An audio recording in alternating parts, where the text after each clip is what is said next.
C'est la récréation à l'école primaire de Ziasso, village de la sous-préfecture de Bon, dans la région de la Bagou. 15 heures. Passé le temps de jeu des enfants, la cour de l'école devient le cadre de la rencontre entre la communauté villageoise, les enseignants des écoles maternelles et primaires de Ziasso et les acteurs impliqués dans l'exécution du projet d'amélioration de la prestation des services éducatifs, PAPS. Une rencontre sur fond d'échange direct et ouvert que le PAPS appelle dialogue citoyen. Les problèmes liés à la gestion et le contrôle des résultats scolaires sont relevés à partir d'un tableau de bord. Nous les enseignants, nous donnons les cours. Et quand les enfants rentrent à la maison, il n'y a pas de suivi au niveau des parents. C'est un nouveau projet. Voilà, donc nous sommes en train d'essayer aussi pour voir si ça peut changer les choses. Dans l'ensemble, c'est minable. C'est dû à la manière dont l'enseignement est aujourd'hui. Ça veut dire que l'élève doit écrire le « je mange » avec le « G », mange, mais quand il écrit avec le « J », on dit « ça suffit ». Qu'il a l'intention de l'écrire, donc il le connaît. L'école n'était pas comme ça. Et l'orthographe, où on met ça? Le rapport de l'enseignant à l'élève dans le processus d'apprentissage au primaire pose le problème de la didactique des disciplines.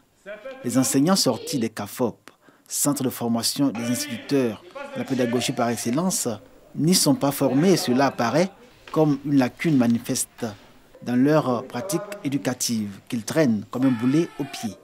Aujourd'hui, le projet d'amélioration de la prestation des services éducatifs au projet « Mon enfant apprend mieux à l'école » vient combler cette lacune en ce qu'il offre pour le préscolaire communautaire et le primaire un ensemble d'activités visant à améliorer les conditions d'apprentissage des élèves des CP1, CP2 et CE1. Il y a eu des évaluations PASEC qui ont démontré que nos élèves de CP1 jusqu'au CE1 ont une faible performance en lecture-écriture et en mathématiques. Donc si les compétences de base en lecture-écriture et en mathématiques ne sont pas maîtrisées, ça va être difficile pour les enfants d'arriver même jusqu'au CM2. C'est ce qui a fait que nous avons changé.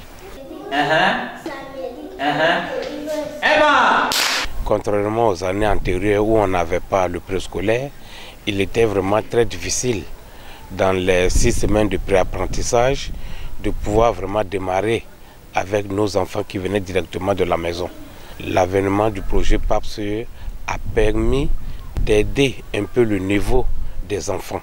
Les enseignants sont appelés à jouer un rôle majeur dans la réussite du projet « Mon enfant apprend mieux à l'école ».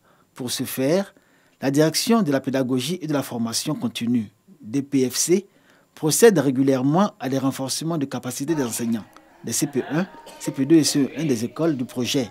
Ces renforcements sont même étendus à tous les niveaux hiérarchiques de l'encadrement pédagogique. Les maîtres en bout de la chaîne d'encadrement bénéficient d'un support de travail rénové. Le décodable pour la lecture-écriture et le déchiffrable pour les mathématiques. Nous sommes au niveau du CP2 actuellement. Cette année, l'équipe travaille à pouvoir élaborer le CE1. On espère et on travaille avec le ministère de sorte à ce que le manuel décodable CE1 et le déchiffrable CE1 ainsi que les cahiers d'activité et les guides maîtres soient disponibles également à la même période que ces ouvrages-là.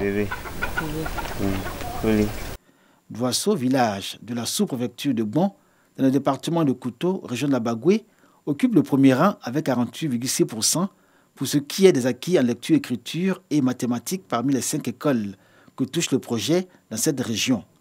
1, 2, 3, 4, 5, 6. Le petit Nzi en classe de CP1 à l'école primaire publique de Doisseau peut compter de 1 à 50 au moins, comme tous les enfants de son niveau qui fréquentent les établissements primaires touchés par le projet « Mon enfant apprend mieux à l'école ». Policier. Gombo. Policier. Et l'enfant, avec le décodable, arrive à lire avec fluidité. En maths, le PAPS nous demande que l'enfant explique ce qu'il a fait. Voilà. Il doit nous dire comment il a procédé et comment il sait, comment il a fait pour trouver son résultat. Les 4 autres villages, Timboroni, Ziasso, Blidiemene et Tindara, avec respectivement 41,2%, 40,6%, 37,7% et 37,5%, ne sont pas moins méritants, comparativement à la moyenne nationale qui est de 34,8%. Ces ratios mettent en évidence non seulement l'impact des nouvelles approches et nouveaux outils pédagogiques, mais aussi l'appropriation du projet par l'ensemble pédagogique de la chaîne d'encadrement et toutes les parties prenantes. On a fait une formation en lecture, écriture, une formation en mathématiques.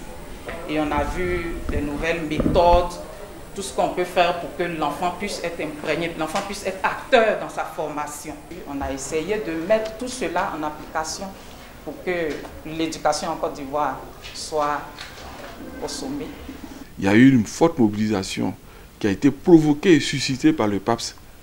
Et donc on peut facilement mettre en œuvre toutes ces pratiques, dialogue entre les parents et les enseignants, entre la chaîne d'encadrement et les parents, parce que nous-mêmes, nous nous déplaçons pour aller dans ces localités, nous rencontrons les chefs du village, les populations et tout ça pour leur porter l'intérêt que présente justement l'école.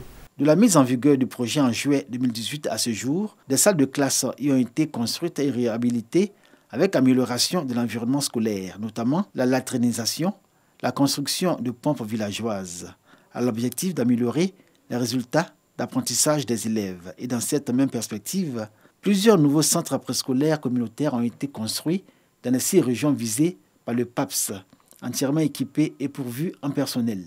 Ces centres préparent les enfants à intégrer le primaire avec des prérequis grâce à leur niveau d'éveil et d'apprentissage. La communauté en prend grand soin au regard de l'impact socio-économique et pédagogique du projet. On est en train de faire la sensibilisation et puis la mobilisation de la communauté pour pouvoir pérenniser le projet. C'est pour cela aussi on leur demande de mettre en place des AGR, des activités génératrices de revenus qui vont leur permettre de faire face à certains problèmes après le projet. Il est vraiment nécessaire que tous les acteurs, toutes les parties prenantes, c'est-à-dire les parents d'élèves d'abord, les enseignants, la chaîne d'encadrement pédagogique et les directions centrales du ministère puissent accompagner le projet de sorte à ce que les résultats puissent être des résultats objectifs et que cela puisse pouvoir permettre de pouvoir dire si on actionne tel levier, si on touche à tel autre levier, voilà ce qu'on peut obtenir en termes d'amélioration de la qualité. 150 écoles en Côte d'Ivoire expérimentent le projet Mon enfant apprend mieux à l'école avec les élèves des niveaux CP et classes maternelles dans un environnement d'apprentissage des enfants amélioré. Autant que les infrastructures, toutes les parties prenantes du projet montrent leur détermination à s'approprier le PAPS, entrevu comme le modèle pédagogique capable d'améliorer les résultats d'apprentissage dans les écoles primaires.